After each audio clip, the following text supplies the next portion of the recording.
If you're in crypto today, Solana DeFi is one of the best places to make money. On this channel, we've been yield farming, airdrop farming, and trading on Solana since Sol was below $20. And in today's video, we're going to talk about strategies that you can use in December 2024. Now let's get into it. All right, now let's talk about yield opportunities on Solana. And I know there's a ton of new people to crypto right now. There's especially a lot of new people on Solana.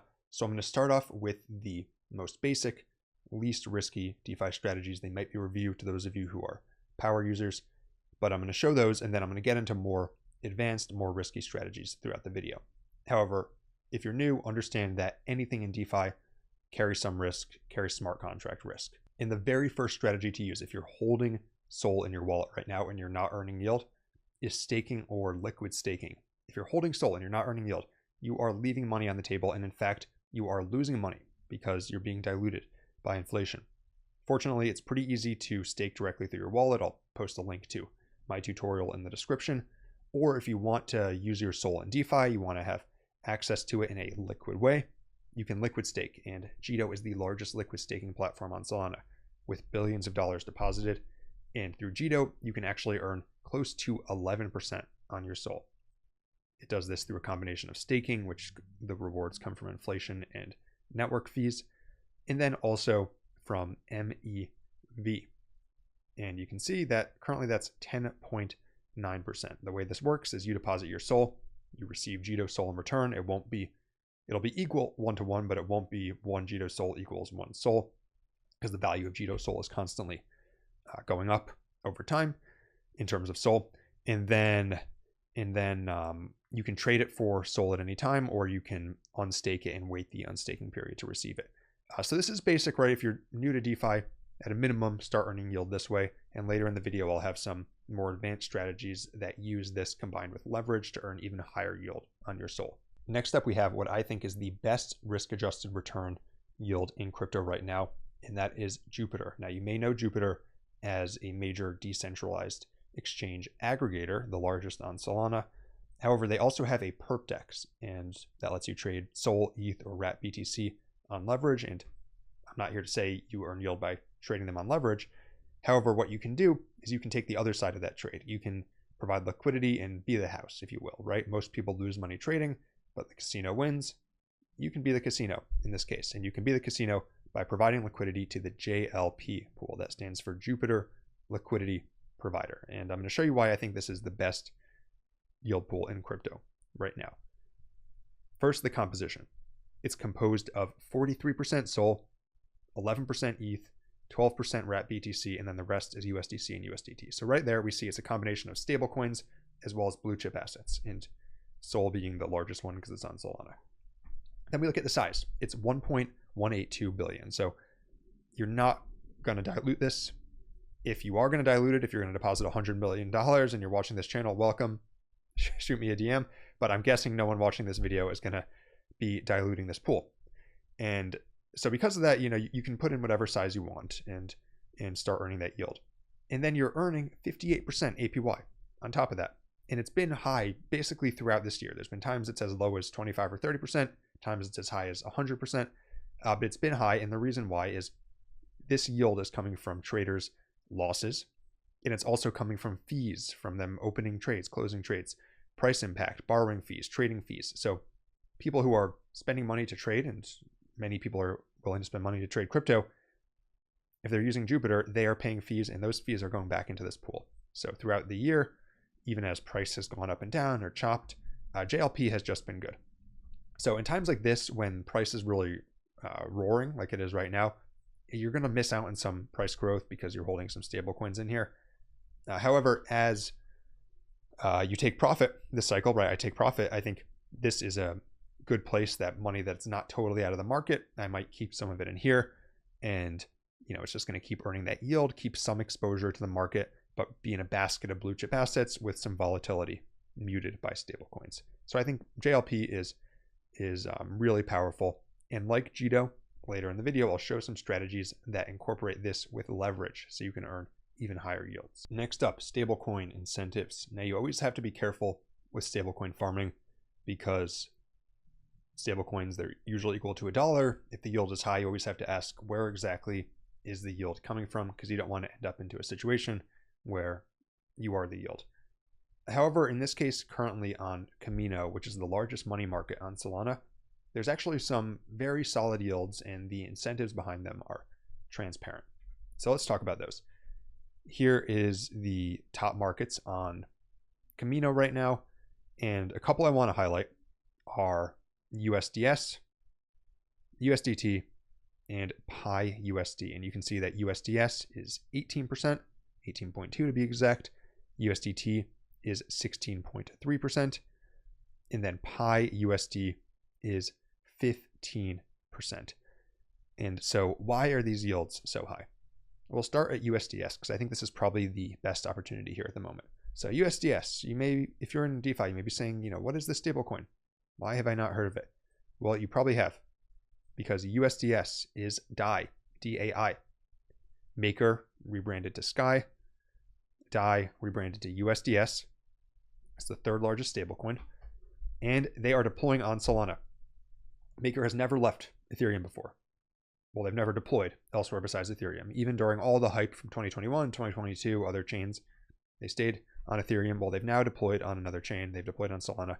And so USDS, they want to build liquidity on the chain. They want to get USDS used in DeFi, so they're providing incentives. Not going to last forever, right? You're not going to get this for a full year, or at least it's unlikely, I think. But in the meantime, you can hold the third largest stable in crypto in the largest money market on Solana, and you can earn 18%. Not bad. USDT, this yield is high because a lot of people are borrowing it to use in leverage looping strategies. And then Pi USD, which is 15.4%. What is Pi USD? Pi USD is PayPal USD. So similar story to DAI. PayPal USD is, of course, a much newer stablecoin, but it's actually backed by PayPal. So I consider it to be relatively secure, right? PayPal is not going to risk legal action or ruin their reputation for letting the stablecoin depeg. And they're trying to build liquidity as well. They're trying to build liquidity, especially on Solana, for people to use it in payments, for people to use it in DeFi. And so they're providing incentives for people to deposit it on here. And so as a result, you can get 15.4%. So if you're holding stablecoins on Solana, maybe you're between trades, you're figuring out what you want to do, you can earn like pretty good yields in the meantime. And again, this is one of the largest applications. So although it's not risk-free, that does give it more credibility than, say, some new application that had been untested. Next up, we've got our more high risk but higher yield strategies.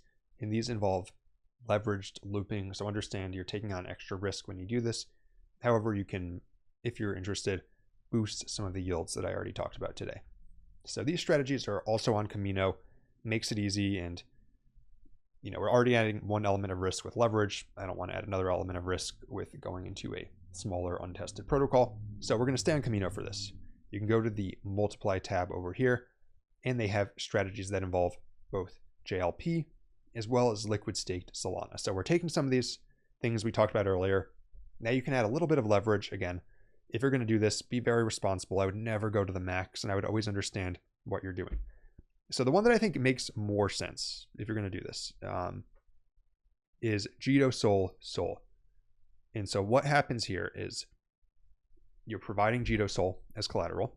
That's the liquid staked version of Sol on Jito. You're borrowing Sol. You're then liquid staking that Sol. So you're borrowing Sol. You have to pay interest to borrow it, right? But then you're liquid staking it. So you're earning 10.87%. You then provide that new Jito Sol as collateral again, borrow more Sol, repeat. And because of this, you can boost that APY from 10.87% all the way up to 24.37%. Not bad, right? Not bad at all. Now, the main risk here is if for some reason Jito Sol and Sol go in different directions, then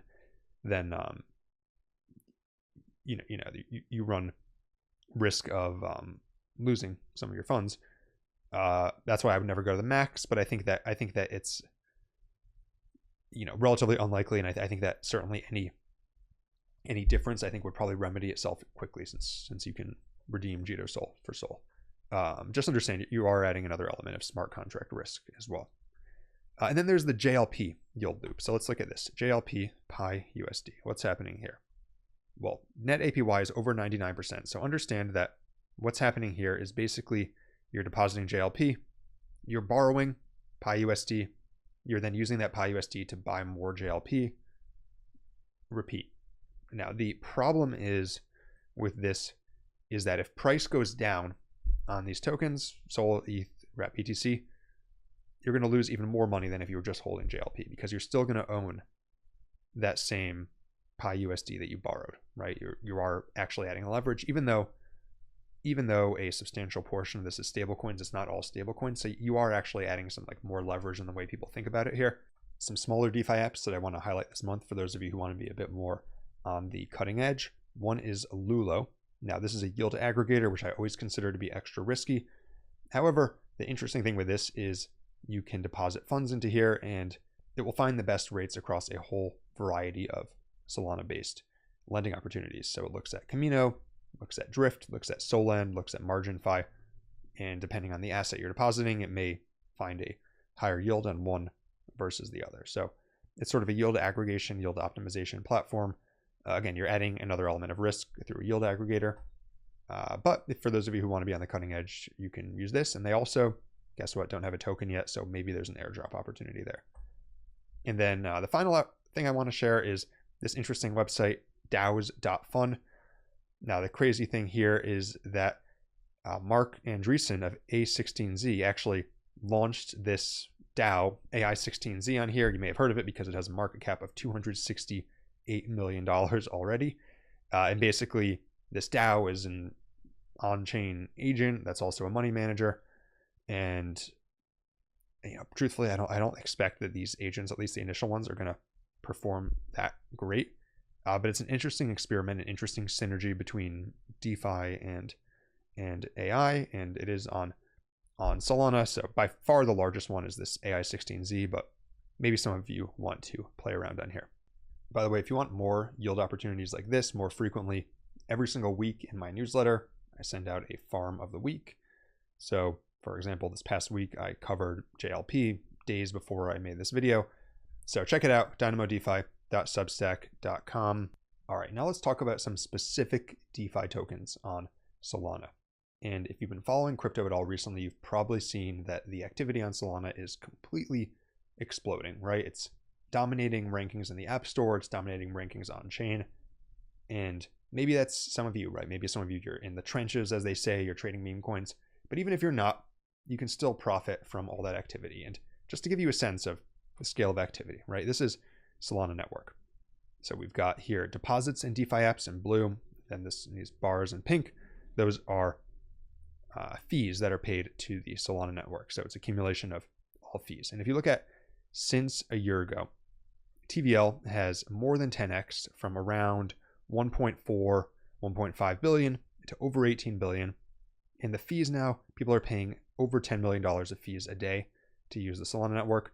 And if you look at actual DEX volume on here, you can see that close to $5, $6, $7 billion a day is consistently being traded on Solana recently, up from tens of millions a year ago. So which applications are we going to look at? We're going to look at the top four. So we're going to look at Jito, Radium, Kamino, and Jupiter. And what we're going to look at for each of them is we're going to look at their fundamentals. So we'll look at the fees they're generating on chain as well as their deposits. And then we're going to look at their tokenomics. All right, so let's start at the top. First, we have Jito. So Jito is the largest liquid staking platform on Solana, as we talked about before, and they also generate money from MEV.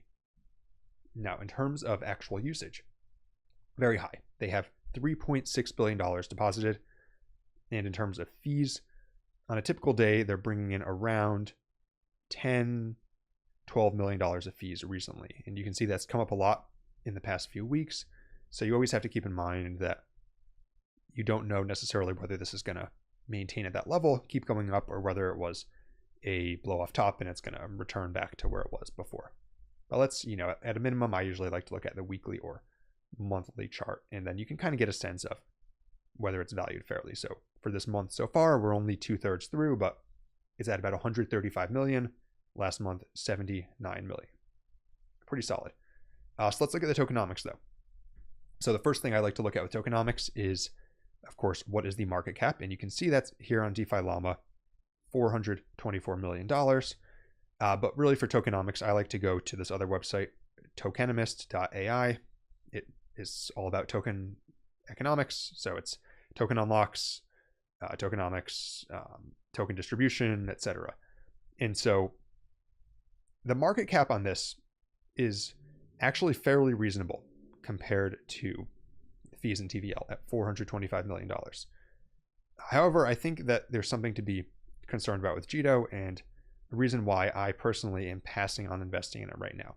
And that is that in 15 days, on December 7th, so 1 year since their airdrop, more than 100% of the current circulating supply is being unlocked. 135 million Jito tokens worth $442 million.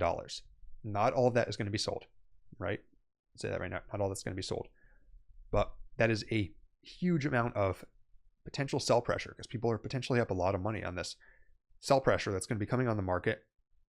And, you know, it's tough to generate enough buy pressure to make up for that. So personally, you know, to me, even though the fundamentals look good, this market cap is about to double when tokens are unlocked. There's going to be a lot of sell pressure. So me personally, I'm going to wait till post unlock before I get involved here. Doesn't mean it can't go up in the meantime, but to me, I don't like buying things that have that sort of overhang in the near future. Moving down the list. Next up, we've got Raydium. So Raydium is the leading decentralized exchange on Solana. So what does that mean? That is, it's where people are swapping tokens, right? All this activity, people trading meme coins, huge portion of that is ultimately going through Raydium. And you can see that in the fees they're collecting. Raydium is bringing in $10 to $15 million of fees many days. In fact, there have been days recently where Raydium was the highest fee generating application in all of crypto. More than Ethereum itself, more than the Solana network, more than Uniswap, which is the top decentralized exchange on Ethereum. Raydium has been bringing in some of the most money of any application in crypto. And Raydium, another benefit is it's a little bit more mature. It's been around since 2021, so more of the tokens are already in circulation. If we go over here to Tokenomist, we can see that currently the market cap is around $1.8 million, $1.8 billion, excuse me. However, the FDV, the fully diluted valuation, is just under 3.5 billion. And so FDV, what is that? That would be the market cap if all of the tokens that are currently out of circulation came into circulation. So roughly 55% is already out there. And so what I think with this is, you know, that is still some overhang. However, you don't have that necessarily massive unlock coming in the near future like you do with Jito. Another thing that I would note with Raydium is that oftentimes decentralized exchange tokens, they act as a high beta to the network token, and you've seen this play out this week. So you have many days where Solana goes up 7%, Raydium goes up 14%. Solana goes up 10%, Raydium goes up 20%. Works in reverse too, right? Solana goes down 10%, Raydium goes down 20%. But that's oftentimes how DEX tokens behave, and given that Raydium has been around for a while and most of the tokens are in circulation, I think Raydium is a decent way to get beta on Solana. However, make sure to do your own research still. Next up, moving down the list, we've got Kamino. So Kamino is the third application in terms of deposits on Solana, and it's the leading money market. We talked about some strategies on there a minute ago. So if we hop over here and look at the fundamentals, we can see that the deposits have been increasing rapidly over the past year. They've gone from the low tens of millions a year ago, 10, 15 million, to $2.4 billion now. Now for this, I always like to convert it into SOL to see how this looks in terms of SOL. And what this tells us is that over the past couple months, the growth has really been from Solana's price going up, which is fine, right? I mean, it still translates to more money, but this recent growth pattern here, it's been more from the Solana price going up than from new deposits. The fees were also telling a story of growth. If you look at here, it's not quite as dramatic as Raydium and Jito, but you still have over $100,000 of fees being generated in a typical day. let's look at the tokenomics. Market cap is around $173 million with a fully diluted valuation of 1.3 billion. And so why is it that the market cap seems like extremely low, right? It's way lower than these other ones, despite the fact that it's a large application. Reason is tokenomics. And so here, look at the token unlock progress. You've got only 18% unlocked. You've got 55% locked, and then 28% TBD. And understand that TBD usually means tokens that are like in a treasury or something that the DAO hasn't voted on when to release it. But say 55% locked, right? And now the next upcoming event with 17% of the supply, it's not for a while, right? It's not until April. So there's definitely some time for Kamino to do well in the meantime.